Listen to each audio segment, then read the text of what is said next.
ಪಶ್ಚಿಮ ಬಂಗಾಳ ಮತ್ತು ಅಸ್ಸಾಂ ವಿಧಾನಸಭೆ ಚುನಾವಣೆಯಲ್ಲಿ ಬಿಜೆಪಿ ಅನಿರೀಕ್ಷಿತ ಗೆಲುವು ಸಾಧಿಸಿರುವ ಬೆನ್ನಲ್ಲೇ ಸಚಿವ ಸಂತೋಷ್ ಲಾಡ್ ಕೇಂದ್ರ ಚುನಾವಣಾ ಆಯೋಗದ ವಿರುದ್ಧ ಗಂಭೀರ ಆರೋಪ ಮಾಡಿದ್ದಾರೆ.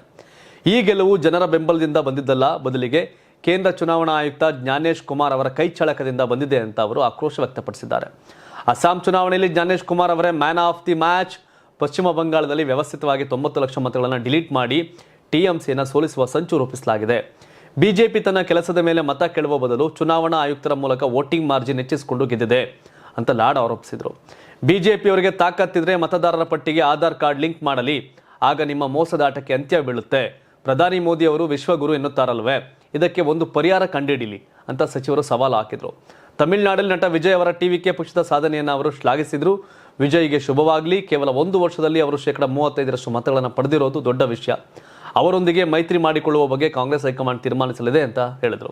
ಇನ್ನು ಕೇರಳದಲ್ಲಿ ಕಾಂಗ್ರೆಸ್ ಗೆಲುವಿನ ಬಗ್ಗೆ ಪ್ರಶ್ನಿಸಿದಾಗ ಬಿಜೆಪಿಯವರು ಬಹಳ ಹುಷಾರಾಗಿದ್ದಾರೆ, ಸೆಲೆಕ್ಟಿವ್ ಆಗಿ ಚಮತ್ಕಾರ ಮಾಡ್ತಾರೆ. ಲೋಕಸಭೆಯಲ್ಲಿ ಸೋತವರು ಕೆಲವೇ ತಿಂಗಳಲ್ಲಿ ವಿಧಾನಸಭೆಯಲ್ಲಿ ಹೇಗೆ ಗೆಲ್ತಾರೆ, ಇದರ ಅಂಕಿಅಂಶಗಳನ್ನು ನಾನು ಶೀಘ್ರದಲ್ಲೇ ಬಿಡುಗಡೆ ಮಾಡ್ತೇನೆ ಅಂತ ಹೇಳಿದರು. ಇದೇ ವೇಳೆ ಕರ್ನಾಟಕದ 2 ವಿಧಾನಸಭಾ ಕ್ಷೇತ್ರಗಳ ಉಪಚುನಾವಣೆಯಲ್ಲಿ ಕಾಂಗ್ರೆಸ್ ಗೆಲುವು ಸಾಧಿಸಿರುವುದಕ್ಕೆ ಸಂತೋಷ ವ್ಯಕ್ತಪಡಿಸಿದ್ದಾರೆ. ಸರ್ಕಾರದ ಗ್ಯಾರಂಟಿ ಯೋಜನೆಗಳು ಮತ್ತು ಕಾರ್ಯಕರ್ತರ ಶ್ರಮಕ್ಕೆ ಸಿಕ್ಕ ಜಯ ಅಂತ ಬಣ್ಣಿಸಿದ್ದಾರೆ. ಸಚಿವ ಸಂತೋಷ್ ಲಾಡ್ ಅವರ ಈ ಹೇಳಿಕೆಗಳು ಈಗ ರಾಜಕೀಯ ವಲಯದಲ್ಲಿ ಹೊಸ ಚರ್ಚೆಗೆ ನಾಂದಿ ಆಡಿದ್ದು, ಚುನಾವಣಾ ಆಯೋಗದ ಪಾರದರ್ಶಕತೆಯ ಬಗ್ಗೆ ಮತ್ತೊಮ್ಮೆ ಪ್ರಶ್ನೆಗಳು ಹೇಳುವಂತೆ ಮಾಡಿದೆ. ವೆಸ್ಟ್ ಬೆಂಗಾಲ್, ಅಸ್ಸಾಂ ಗೆದ್ದರು, ಯಾಕೆ ಕೇರಳ ಗೆಲುವಿನ ಬಗ್ಗೆ ಪ್ರಶ್ನೆಗಳಿಲ್ಲ? ಅಲ್ಲಿ ಇವಿಎಂ ಕರೆಕ್ಟ್ ಆಗಿದೆಯಾ? ತಮಿಳುನಾಡಲ್ಲಿ ಟಿವಿಕೆ ಗೆದ್ದಿದೆ, ಕರೆಕ್ಟ್ ಆಗಿದೆಯಾ? ಬಟ್ ಚುನಾವಣೆ ಮಾಡೋ ವಿಷಯದಲ್ಲಿ ಕಾಂಗ್ರೆಸ್ಸಿಗರು ಎಲ್ಲಿ ಫೇಲ್ ಆಗಿದ್ದೀರಿ? ಈ ಸಾರಿ AIUDF all India United democratic front Badruddin Ajmal ನಿಮ್ಮ ಜೊತೆ ಇದ್ರು, ಕಳೆದ ಬಾರಿ 16 ಸೀಟ್ ಗೆದ್ದಿದ್ರು. ಅವ್ರು ನಿಮ್ಮಿಂದ ಆಚೆ ಹೋದ್ರು. ಬೋಡೋಲ್ಯಾಂಡ್ ಪೀಪಲ್ ಫ್ರಂಟ್ ನಿಮ್ಮ ಜೊತೆ ಇತ್ತು, ಅವ್ರು ಬಿಜೆಪಿ ಜೊತೆ ಮೈತ್ರಿಗೆ ಹೋದ್ರು. ಅಸ್ಸಾಂ ಸೋಲಿಗೆ ಕಾರಣ ಏನು? ಮಮತಾ ಬ್ಯಾನರ್ಜಿ ವಿರುದ್ಧ ಬಿಜೆಪಿ ಗೆದ್ದಿದೆ. ಮಮತಾ ಬ್ಯಾನರ್ಜಿ ಕಾಂಗ್ರೆಸ್ನೇ ಸ್ಟಾರ್ಟ್ ಮಾಡಿದ್ದಾರೆ. ಏನು ಕಥೆ ಆಗಿದೆ? TMC ಕೂಡ ನಿಮ್ಮ ಮೈತ್ರಿ, ಕಮ್ಯುನಿಸ್ಟ್ ಪಾರ್ಟಿ ಕೂಡ ಮೈತ್ರಿ, ನಿಮಗೆ INDA ಮೈತ್ರಿ ಕೂಡದಲ್ಲಿ ಇದೇನೋ ಸಂತೋಷ್ ಲಾಡ್ ಅದ್ಭುತವಾದಂಥ ಮಂತ್ರಿ, ಚೆನ್ನಾಗಿ ಕೆಲಸ ಮಾಡ್ತಾರೆ ಸ್ಟೇಟಲ್ಲಿ. ಬಟ್ ನ್ಯಾಷನಲ್ ಪಾಲಿಟಿಕ್ಸ್ ವಿಷಯ ಬಂದಾಗ ಕೆಲವೊಂದು ಟೈಮ್ ದ್ವಂದ್ವ ಹೇಳಿಕೆಗಳು ಕೊಡ್ತಾರೆ, ಗೊತ್ತಿಲ್ಲ ಹೆಂಗೆ ಅಂತ.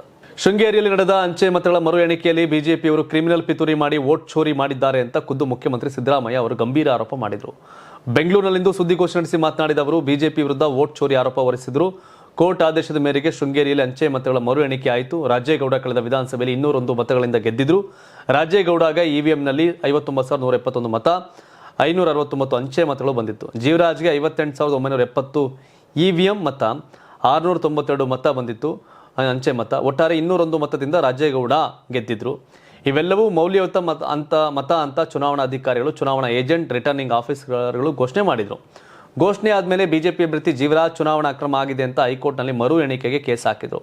ಅವರ ಅರ್ಜಿ ಪುರಸ್ಕಾರ ಮಾಡಿ ಹೈಕೋರ್ಟ್ 2026 ಮಾರ್ಚ್ 6ರಂದು ಮರು ಎಣಿಕೆಗೆ ಆದೇಶ ಮಾಡಿತ್ತು. 279 ಅಂಚೆ ಮತ ಎಣಿಕೆಗೆ ಆದೇಶ ಮಾಡಿತ್ತು ಅಂತ ಮಾಹಿತಿ ನೀಡಿದರು.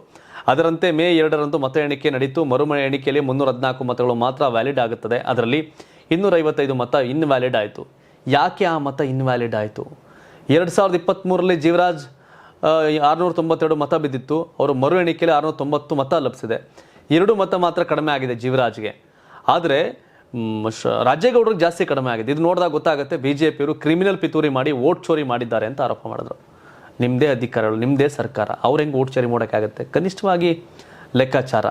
ಇನ್ನೊಂದು ಕಡೆ DK ಶಿವಕುಮಾರ್ ಕೂಡ ರಿಯಾಕ್ಟ್ ಮಾಡಿದ್ದಾರೆ. ಏನಂತ, ಮತ್ತೆ ಮರು ಎಣಿಕೆ ಬಗ್ಗೆ ತನಿಖೆ ನಡೆಸೋದಾಗಿ ಮತ್ತು ಕಾನೂನುಬದ್ಧವಾಗಿ ಹೋರಾಟ ಮಾಡೋದಾಗಿ DCM DK ಶಿವಕುಮಾರ್ ಹೇಳಿದ್ದಾರೆ. ಬೆಂಗಳೂರಲ್ಲಿ ಮಾತನಾಡಿದಂಥ DCM DK ಶಿವಕುಮಾರ್ ಮರು ಎಣಿಕೆಯ ಫಲಿತಾಂಶಗಳು ದೇಶಕ್ಕೆ ಅಪಾಯಕಾರಿ ಪ್ರವೃತ್ತಿಯಾಗಿದೆ ಅಂತ ಹೇಳಿದರು. ಮರು ಎಣಿಕೆಯ ನಂತರ 2023ರ ವಿಧಾನಸಭೆ ಚುನಾವಣೆಯಲ್ಲಿ ಬಿಜೆಪಿ ಅಭ್ಯರ್ಥಿಯನ್ನು ವಿಜೇತ ಅಂತ ಘೋಷಿಸಲಾಯಿತು. ಇದು ಅಂತಾರಾಷ್ಟ್ರೀಯ ಮಟ್ಟದ ಸಂಚಿನ ರೀತಿ ಕಾಣುತ್ತೆ. ನಮಗೆ ಅನುಮಾನ ಇದ್ದಿದ್ರೆ ನಾವು ಸುಪ್ರೀಂ ಕೋರ್ಟ್ಗೆ ಹೋಗ್ತಿದ್ದೆವು. ಆದರೆ ಇಲ್ಲಿ ಮತ ಎಣಿಕೆಯ ಬಾಕ್ಸ್ಗಳನ್ನು ತೆರೆಯಲಾಗಿದೆ. ಕೆಲವರನ್ನು ಬಳಸಿಕೊಂಡು ನಮ್ಮ ಮತಗಳಿದ್ದ ಬ್ಯಾಲೆಟ್ ಪೇಪರ್ಗಳ ಮೇಲೆ ಮತ್ತೊಂದು ಗುರುತು ಹಾಕಲಾಗಿದೆ. ಎಲ್ಲ ಬಂಡಲ್ಗಳನ್ನು ಮಾನ್ಯ ಅಂತ ಘೋಷಿಸಿದ ಬಳಿಕ ಈ ರೀತಿಯ ಬದಲಾವಣೆ ಹೇಗೆ ನಡೆದಿದೆ ಅಂತ ಪ್ರಶ್ನಿಸಿದರು. ಪ್ರಜಾಪ್ರಭುತ್ವ ವ್ಯವಸ್ಥೆಯಲ್ಲಿ ಸೋಲು ಗೆಲುವು ಸಾಮಾನ್ಯ, ಆದರೆ ಇಲ್ಲಿ ನಡೆದಿರುವುದು ಷಡ್ಯಂತ್ರ, ಅತ್ಯಂತ ಅಪಾಯಕಾರಿ ವಿಚಾರ. ನಾವು ಈ ಬಗ್ಗೆ ಸರ್ಕಾರದ ಮಟ್ಟದಲ್ಲಿ ತನಿಖೆ ಮಾಡಿಸ್ತೇವೆ, ಕಾನೂನಾತ್ಮಕವಾಗಿ ಹೋರಾಟ ಮಾಡ್ತೇವೆ ಅಂತ ಹೇಳಿದ್ದಾರೆ. ವಿಚಿತ್ರ ಇದೊಂಥರ ಏನೇನು ರಿಸಲ್ಟ್ ಬಗ್ಗೆ. ಬಟ್ ಈಗ ಇನ್ನೊಂದು ಕಡೆ ಶೃಂಗೇರಿ ವಿಧಾನಸಭಾ ಕ್ಷೇತ್ರದ ಅಂಚೆ ಮತಗಳ ಮರು ಎಣಿಕೆ ವೇಳೆ ಮತಪತ್ರಗಳ ತಿದ್ದುಪಡಿ ನಡೆದಿದೆ ಎಂಬ ಆರೋಪದ ಹಿನ್ನೆಲೆ ಬಿಜೆಪಿ ಅಭ್ಯರ್ಥಿ DN ಜೀವರಾಜ್ ವಿರುದ್ಧ ದಾಖಲಾದ ಪ್ರಕರಣದ ತನಿಖೆಗೆ ಕರ್ನಾಟಕ ಹೈಕೋರ್ಟ್ ಮಂಗಳವಾರ ತಾತ್ಕಾಲಿಕ ತಡೆ ನೀಡಿದೆ. ನ್ಯಾಯಮೂರ್ತಿ V. ಶೇಷಾನಂದ ಅವರಿದ್ದ ರಾಜಪೀಠ ಪ್ರಾಥಮಿಕವಾಗಿ FIRಗೆ ತಡೆ ನೀಡಬೇಕು ಎಂಬ ಅಭಿಪ್ರಾಯದಲ್ಲಿದ್ದೇವೆ. ರಾಜಕೀಯ ಒತ್ತಡದಲ್ಲಿ ಪೊಲೀಸರು FIR ದಾಖಲಿಸಬಾರದು. ಇದು ಕಾನೂನು ಪ್ರಕ್ರಿಯೆ ದುರುಪಯೋಗಕ್ಕೆ ಅಂತ ಅಭಿಪ್ರಾಯಪಟ್ಟಿದೆ. ಮುಂದಿನ ವಿಚಾರಣೆಯನ್ನು ಮೇ 7ಕ್ಕೆ ಮುಂದೂಡಿದೆ. ಸರ್ಕಾರದ ವಿಶೇಷ ಸಾರ್ವಜನಿಕ ಅಭಿಯೋಜಕ BA ಬೆಳ್ಳಿಯಪ್ಪ ಅಂಚೆ ಮತಪತ್ರಗಳಲ್ಲಿ ಡಬಲ್ ಟಿಕ್ ಗುರುತು ಕಂಡುಬಂದಿದೆ ಅಂತ ವಾದಿಸಿದರು.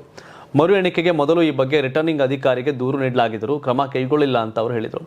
ಅಲ್ಲದೆ ಮರು ಎಣಿಕೆ ಮಾಡಬಾರದ ಅಂಚೆ ಮತಗಳನ್ನು ಎಣಿಸಲಾಗಿದೆ ಅಂತ ವಾದಿಸಿದರು. ಇದಕ್ಕೆ ಪ್ರತಿಯಾಗಿ ನ್ಯಾಯಪೀಠ ಹೈಕೋರ್ಟ್ ಆದೇಶದಂತೆ ಮರು ಎಣಿಕೆ ನಡೆದಿದೆ. ಏಜೆಂಟ್ ನ್ಯಾಯಾಲಯವನ್ನು ಸಂಪರ್ಕಿಸಿ ಸ್ಪಷ್ಟನೆ ಕೇಳಬಹುದಿತ್ತು ಅಂತ ಸೂಚಿಸಿತು. ಅಲ್ಲದೆ ಮತ ಎಣಿಕೆಯಲ್ಲಿ ವ್ಯತ್ಯಾಸ ಇದ್ದರೆ ಚುನಾವಣಾ ಅರ್ಜಿ ಸಲ್ಲಿಸುವುದೇ ಸೂಕ್ತ ಮಾರ್ಗ ಅಂತ ಅಭಿಪ್ರಾಯಪಟ್ಟಿತು. ಮುಂದಿನ ವಿಚಾರಣೆಯಲ್ಲಿ ಅಗತ್ಯ ದಾಖಲೆಗಳನ್ನು ಸಲ್ಲಿಸಲು ಪ್ರಾಸಿಕ್ಯೂಷನ್ಗೆ ಕೋರ್ಟ್ ಅವಕಾಶ ನೀಡಿದ್ದು, ಪ್ರಸ್ತುತ ರಿಟರ್ನಿಂಗ್ ಅಧಿಕಾರಿ ಗೌರವ್ ಕುಮಾರ್ ಶೆಟ್ಟಿ ಅವರು ಸಹ ಆರೋಪಿಯಾಗಿಸಲು ಪರಿಗಣಿಸಬಾರದು ಅಂತ ಕೋರ್ಟ್ ಹೇಳಿದೆ. ಇನ್ನೊಂದೆಡೆ ತಮ್ಮ ಅರ್ಜಿಯಲ್ಲಿ ಈ FIR ಈಗಾಗಲೇ ನ್ಯಾಯಾಲಯದಲ್ಲಿ ವಿಚಾರಣೆಗೆ ಒಳಪಟ್ಟಿದೆ, ವಿಷಯಗಳನ್ನು ಮರು ತೆರೆಯುವ ಪ್ರಯತ್ನ ಮಾತ್ರ ಅಂತ ಜೀವರಾಜ್ ವಾದಿಸಿದರು. ಈಗ ಜೀವರಾಜ್ ಅವರಿಗೆ ಪ್ರಮಾಣ ವಚನ ಬೋಧಿಸಲ್ಲ ಸ್ಪೀಕರ್ ಖಾದರ್ ಅವರು, ಹಾಗಾಗಿ ಇವರೆಲ್ಲ ರಾಜ್ಯಪಾಲರ ಹತ್ರ ಹೋಗಿದ್ರು, ನೀವು ಇದು ಮಾಡಿ ಅಂತ. ಬಟ್ ಇದನ್ನು ಯಾವ ಹಂತಕ್ಕೆ ಹೋಗುತ್ತೋ ಗೊತ್ತಿಲ್ಲ. ಬಟ್ ಶೃಂಗೇರಿಯಲ್ಲಿ ದಾವಣಗೆರೆ ಬಾಗಲಕೋಟೆ ಗೆದ್ದಂಥ ಕಾಂಗ್ರೆಸ್ಗೆ ಶೃಂಗೇರಿ ಶಾಕಿಂಗ್ ನ್ಯೂಸ್ ಅಂತ ಹೇಳ್ಬೋದು. ಸಮುದ್ರದಂತಹ ಅಪಾಯಕಾರಿ ಪ್ರದೇಶದಲ್ಲಿ ಮಾನವೀಯತೆ ರಾಷ್ಟ್ರಗಳ ಗಡಿಯನ್ನು ಮೀರಿ ಮಾತನಾಡಬಹುದು ಎಂಬುದಕ್ಕೆ ಇದು ಒಳ್ಳೆಯ ಉದಾಹರಣೆ. ಪಾಕಿಸ್ತಾನ ನೌಕಾಪಡೆ ಭಾರತೀಯ ನಾವಿಕರಿಗೆ ಮಾನವೀಯ ನೆರವು ನೀಡಿ ಸೈನಿಸಿಕೊಂಡಿದೆ. ಭಾರತದ ಟಗ್ ಮತ್ತು ಸರಬರಾಜು ಹಡಗು MV ಗೌತಮ್ ಓಮನ್ನಿಂದ ಭಾರತಕ್ಕೆ ಮರಳುತ್ತಿದ್ದ ವೇಳೆ ಮಧ್ಯ ಸಮುದ್ರದಲ್ಲಿ ತಾಂತ್ರಿಕ ದೋಷಕ್ಕೆ ಒಳಗಾಯಿತು. ಹಡಗು ಸಂಪೂರ್ಣವಾಗಿ ನಿಂತು ಹೋಗಿ ಸಾಗರದ ಮಧ್ಯದಲ್ಲಿ ಸಿಲುಕೊಂಡಿತ್ತು. ಹಡಗಿನಲ್ಲಿದ್ದ 6 ಭಾರತೀಯರು ಮತ್ತು 1 ಇಂಡೋನೇಷ್ಯಾದ ನಾವಿಕರು ಭಯಭೀತ ಸ್ಥಿತಿಯಲ್ಲಿ ಮುಂಬೈನಲ್ಲಿರತಕ್ಕಂಥ ಕಡಲ ಸಂರಕ್ಷಣಾ ಮತ್ತು ಸಮನ್ವಯ ಕೇಂದ್ರಕ್ಕೆ ಸಂದೇಶ ಕಳಿಸಿದರು. ಸಮುದ್ರದ ಮಧ್ಯದಲ್ಲಿ ಇಂಧನ, ಆಹಾರ, ನೀರು, ಔಷಧಿ ಮುಂತಾದವುಗಳ ಕೊರತೆ ಉಂಟಾದರೆ ಸ್ಥಿತಿ ತುಂಬ ಗಂಭೀರವಾಗಬಹುದು. ಇದನ್ನೆಲ್ಲ ಗಮನದಲ್ಲಿಟ್ಟುಕೊಂಡು ಮುಂಬೈ ಕೇಂದ್ರವು ತಕ್ಷಣ ಕ್ರಮ ಕೈಗೊಂಡಿತು. ಹಡಗು ಪಾಕಿಸ್ತಾನದ ಸಮುದ್ರ ವ್ಯಾಪ್ತಿಗೆ ಹತ್ತಿರವಾಗಿದ್ದರಿಂದ ಭಾರತೀಯ ಅಧಿಕಾರಿಗಳು ತ್ವರಿತವಾಗಿ ಪಾಕಿಸ್ತಾನಿ ಅಧಿಕಾರಿಗಳನ್ನು ಸಂಪರ್ಕಿಸಿ ಸಹಾಯ ಕೋರಿದರು. ಶತ್ರು ರಾಷ್ಟ್ರ ಎಂದೇ ಗುರುತಿಸಲ್ಪಡ್ತಕ್ಕಂಥ ದೇಶದ ಸಹಾಯ ಕೇಳುವುದು ಸಾಮಾನ್ಯ ವಿಷಯವಲ್ಲ. ಆದರೂ ಜೀವ ರಕ್ಷಣೆ ಹೆಚ್ಚು ಮುಖ್ಯವೆಂಬ ದೃಷ್ಟಿಯಿಂದ ಭಾರತ ಈ ನಿರ್ಧಾರ ತೆಗೆದುಕೊಂಡಿತು. ಪಾಕಿಸ್ತಾನವು ಇದಕ್ಕೆ ಸಕಾರಾತ್ಮಕವಾಗಿ ಪ್ರತಿಕ್ರಿಯಿಸಿತು. ಪಾಕಿಸ್ತಾನ ನೌಕಾಪಡೆ ಕೂಡಲೇ ಕಾರ್ಯಪ್ರವೃತ್ತರಾದರು. ಇಬ್ಬರೂ ಸೇರಿ ವಿಶೇಷ ದಳವನ್ನು ಹಡಗಿನ ಕಡೆ ಕಳುಹಿಸಿ ಸಿಬ್ಬಂದಿಗೆ ಆಹಾರ, ಕುಡಿಯುವ ನೀರು, ಔಷಧಿ ಮತ್ತು ಅಗತ್ಯ ವೈದ್ಯಕೀಯ ನೆರವು ಒದಗಿಸಿದ್ವು. ಜೊತೆಗೆ ಹಡಗಿನ ತಾಂತ್ರಿಕ ದೋಷ ಸರಿಪಡಿಸಲು ಬೇಕಾದ ತಾಂತ್ರಿಕ ನೆರವನ್ನು ನೀಡಲು ಪ್ರಯತ್ನಿಸಲಾಯಿತು. ಪಾಕಿಸ್ತಾನದ ಡಾನ್ ಪತ್ರಿಕೆಯ ವರದಿಯ ಪ್ರಕಾರ ಸಿಬ್ಬಂದಿಗೆ ಸಾಧ್ಯವಾದ ಮಟ್ಟಿಗೆ ಎಲ್ಲ ರೀತಿಯ ಸಹಾಯ ನೀಡಲಾಗ್ತಿದೆ ಮತ್ತು MV ಗೌತಮ್ ಹಡಗನ್ನು ಸುರಕ್ಷಿತ ಸ್ಥಳಕ್ಕೆ ಎಳೆದುಕೊಂಡು ಹೋಗುವ ಪ್ರಯತ್ನವೂ ನಡೀತಿದೆ ಅಂತ ಭದ್ರತಾ ಮೂಲಗಳು ತಿಳಿಸಿವೆ. ಇದೇ ಬೇಕಾಗಿರೋದು, ಕಿತ್ತಾಟ ಅಲ್ಲ, ಹೊಡೆದಾಟ ಅಲ್ಲ.